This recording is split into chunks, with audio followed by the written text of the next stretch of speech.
Close your eyes and listen. That ringing in your ears isn't just your AirPods. It's the sound of a city holding its breath. Forget the blue light of your phone. Your world is now lit by a flickering tallow candle, casting shadows that look like reaching fingers on these cold stone walls. You know that 3 a.m. anxiety that keeps you staring at your ceiling? Imagine that same weight, but the air outside is a death sentence. You aren't just watching a story about 1348. For the next 10 minutes, you are the physician. Your horse is saddled, and the sun rises in 4 hours. Do you leave, or do you stay? Your decision starts now. The immersion, the weight of the wool. The first thing you notice is the silence. Not the empty silence of a quiet room, but the heavy, suffocating silence of a city holding its breath. Outside, the rain is drumming against the thick, irregular thatch of your roof. A rhythmic, Lofi heartbeat that usually brings you peace. But tonight, it sounds like a countdown. You feel the weight of your physician's cloak. It's made of boiled wool, thick and scratchy against your neck, meant to act as a barrier between you and the miasma or bad air. In your hand, you hold a tallow candle. The light it casts isn't crisp like your smartphone screen. It's a warm, flickering amber that dances across the stone walls, creating long, distorted shadows that look like reaching fingers. You know that feeling on a Sunday night? That low-level dread about the work week ahead? The Sunday scaries that tighten your chest? Now magnify that by 1,000. That toxic environment you complain about at the office has been replaced by a city where the air itself feels like an enemy. In 2026, you fear a bad performance review. In 1348, in the narrow streets of Florence, you fear the buboes, the dark, painful swellings that mark the end of a life. You aren't just a viewer watching a documentary. You are the man standing by the hearth, looking at your packed bags near the door. The horse is saddled. Your family is already at the villa in the hills. You have to decide by dawn. Do you lock this door and save your life, or do you stay and face the invisible fire? The world of parchment and pestle. Your reality is defined by the tools of the Physicus. In the corner of your room sits a heavy oak table covered in the high-tech equipment of your era. There is a brass mortar and pestle, stained purple from grinding dried violets and rose petals. You believe that scents are your armor. You have spent the last hour stuffing a leather mask with camphor and ambergris. To a modern eye, it looks like a nightmare bird. To you, it is your only hope of filtering the corrupt vapors. Take a moment to look at your hands. They are stained with ink and vinegar. You've spent years studying at the University of Bologna, reading Galen and Avicenna by candlelight until your eyes ached. You understand the four humors, the delicate balance of blood, phlegm, yellow bile, and black bile. In your world, health isn't about germs or viruses.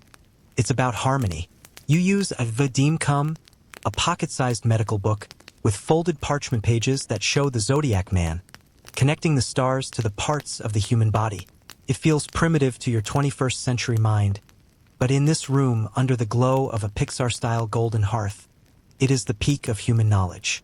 You aren't a fraud. You are a scientist of the soul, trying to solve a puzzle with the pieces you were given. The currency of honor. Here is a truth that contradicts everything you know about survival. In 1348, your personal brand isn't a social media profile. It is your soul's weight in the eyes of God and your neighbors. The Black Death is currently killing 60% of everyone you know. The counterintuitive fact? Many physicians who stayed didn't do it because they thought they could cure the plague. They stayed because they believed that a society where the learned abandon the ignorant is a society that has already died. You are caught between two worlds. One side of you, the modern survivalist brain, screams that this is a lost cause. The other side, the medieval heart, believes in Noblesse Oblige, the idea that your education is a debt you owe to the dying. You are a member of the guild. If you flee, your house might be marked with a V for vile, and you may never be allowed to practice again. Your career is at stake, but so is your physical heartbeat. The crucible of the dawn. The rain has stopped. The first gray light of morning is bleeding through the shutters, cutting through the dust motes in your study. You hear a carriage in the distance, the death carts beginning their morning rounds. There is a knock at your door. It's not a loud, demanding knock. It's the weak, desperate scratching of a servant whose master is falling ill. Think about your life in 2026. Think about your goals, the travel, the promotions, the comfortable retirement. All of that is predicated on the idea that you will be alive tomorrow. But here, in 1348, there is no tomorrow guaranteed. The king's law says you have the right to leave to protect your lineage. Your wife's letter, sitting on the table, begs you to join them in the countryside where the air is sweet.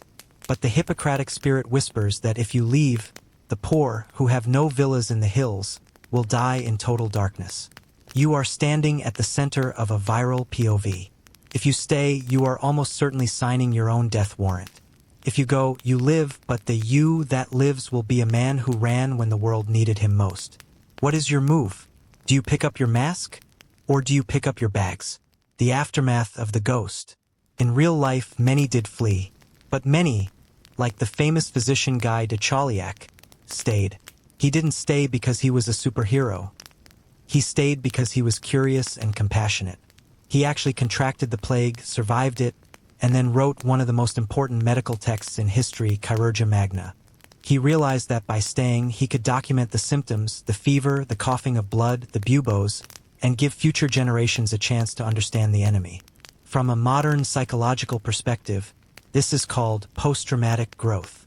We often think that trauma breaks us, but history shows that those who face the crucible often emerge with a sense of meaning that self-care can never provide. The people who stayed in 1348 weren't just life-saving, they were hope-saving. They provided the evidence that even in the end of the world, human decency remains. The mirror reflection. As the camera pans back from your 14th century study, the stone walls begin to dissolve into the painted drywall of your modern apartment. The smell of wood smoke fades, replaced by the sterile scent of an air purifier or a scented candle. The heavy wool cloak on your shoulders becomes a lightweight hoodie. You are back in your climate-controlled room. But the question remains, what is your plague? What is the difficult situation in your life right now where you are tempted to flee instead of staying for the sake of what is right? We live in a world of quiet quitting and ghosting, where the easiest path is always to walk away. But the lesson of 1348 is that your value is measured not by how you thrive in the sun, but by how you show up in the rain. Tonight, when you set your alarm for a job that feels meaningless, remember the physician with the leather mask and the tallow candle. He had every reason to leave, yet he chose to stay. Are you the main character of your life, making the hard choices that define a soul, or are you just a witness to the passage of time?